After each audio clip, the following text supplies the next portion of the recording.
Stand by.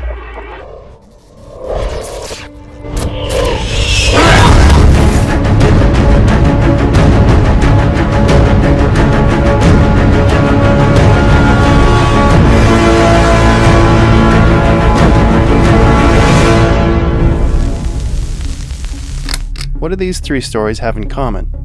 BBC's Sherlock, Christopher Nolan's Inception, and The Dark Knight, also directed by Chris Nolan, are pretty similar on the surface.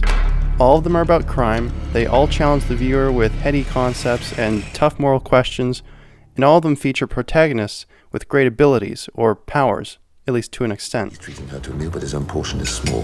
That means he wants to impress her, but he's trying to economize on his own food. Well, maybe he's just not hungry. No, small plate, starter. He's practically licked it clean. She's nearly finished her pavlova. If she treated him, he'd have as much as he wanted. He's hungry, all right, not well off. You can tell that by the state of his cuffs and shoes. Also, each one of these movies is excellent. These movies and the TV series are made with incredible skill. Their soundtracks, especially in Nolan's movies, not only fit them, but help elevate them to achieving positions of deserved prominence. But that's not why they're good. Their biggest strength is their story. More specifically, the conflict that makes the story happen. The duel that goes on between an antagonist and a protagonist is the core of storytelling. Whether it's literature, poetry, theater, video games, or cinema, this has always been the case. Imagine a story without conflict. It would be kind of boring. One of my favorite examples of this is actually one of my favorite video games, Destiny. In the original release of the game, the story went a bit like this. You wake up in the future after being dead for hundreds of years, and after seeing some aliens and wandering around for a while, you find the last city on Earth. And then this guy who claims to be the leader of the city says, "Hey, you know those aliens you saw? "Yeah? They're evil, and you should shoot them." Okay." The only conflict in the original game is the conflict generated by antagonizing alien creatures and starting fights with them. Who's the bad guy? Sure, there are bad guys in the game, but there really isn't an antagonist. Destiny has long since patched up their storytelling. However, this is a dynamic that many movies, video games, and even books these days suffer from. But back to the movies at hand. There's one thing that ultimately separates these films from the rest in their respective genres. In order to have a truly good story and a truly good conflict, the antagonist must take the hero's greatest strength and turn it into weakness. The movies that I've chosen to talk about absolutely nail this quality. So let's get into the first one, Sherlock. Before I go any further, I just want to say that I didn't have enough time to finish the video for Inception and The Dark Knight, so I'm just going to go ahead with Sherlock. Alright, back to the video.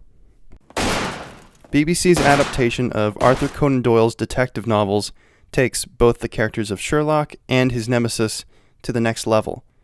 Sherlock is introduced as a powerhouse of observation and deduction. He claims to be a sociopath, and that he feels very little. Under the disguise of a crime series, the show at its core is about the relationship between Sherlock and his best friend, Dr. Watson, another crime junkie. Watson differs from Sherlock because he's an emotional person.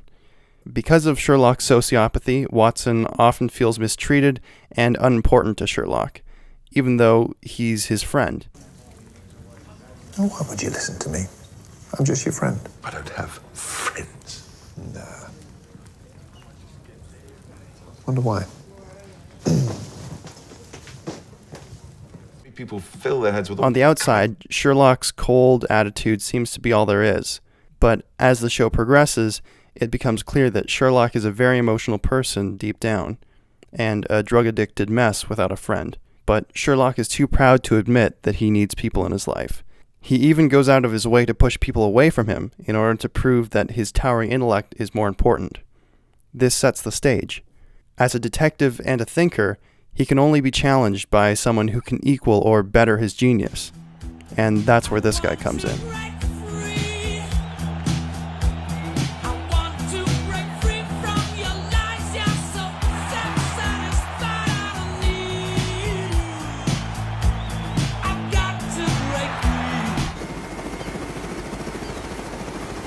Jim Moriarty, like Sherlock, is a genius. He's brilliant in the same way that Sherlock is, but he tends to think a little bit more in the big picture. Moriarty and Sherlock are so mentally active that they need to find things to distract them from their ordinary life, and they both look to crime. But where Sherlock looks to solve mysteries, Moriarty entertains himself by creating them. This makes Sherlock the perfect target. Throughout the first 2 seasons of the series, Moriarty creates seemingly unrelated cases for Sherlock to solve. And when Sherlock finally meets with him, Moriarty pretends that he isn't interested in Sherlock, and the cycle continues. Sherlock eventually catches on and sees that Moriarty is behind all of these crimes. This is where Moriarty's final attack begins. In an attempt to conquer Sherlock, Moriarty paints him as a fraud, someone who has been faking the whole time. Moriarty tricks Watson and the media into thinking that Moriarty never existed, and that he is an actor named Rich Brooke.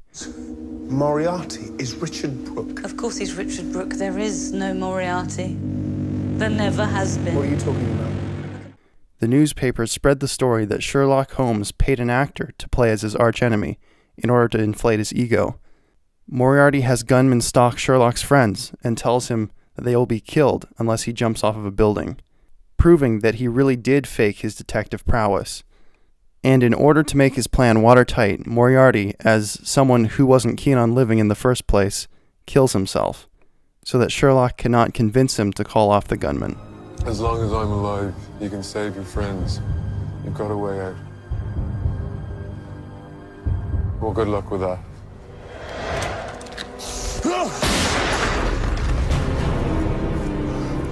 Now, Sherlock is able to fake his death, somehow. The show really doesn't say. How he did it is left up to the audience's imagination. The point is that Moriarty triumphed over Sherlock, even in death. Everyone thinks he's dead and a fraud. He has no choice but to leave London and go it alone, something that he's no longer used to. Moriarty has taken Sherlock's greatest strength, his intellect, and turned it into his greatest weakness. However, this isn't the end of the story. In order for the hero to ultimately overcome the villain, he must see his weakness and grow from it. Sherlock grows. In order to overcome the bad reputation and the broken relationships that Moriarty has left him with, Sherlock must become more in touch with his emotions. This is something that not only goes on to help him in his cases, but something that humbles him. As he is humbled, he realizes the impact that Watson has on their work together, and they become a better team because of it. BBC's Sherlock is a truly good story.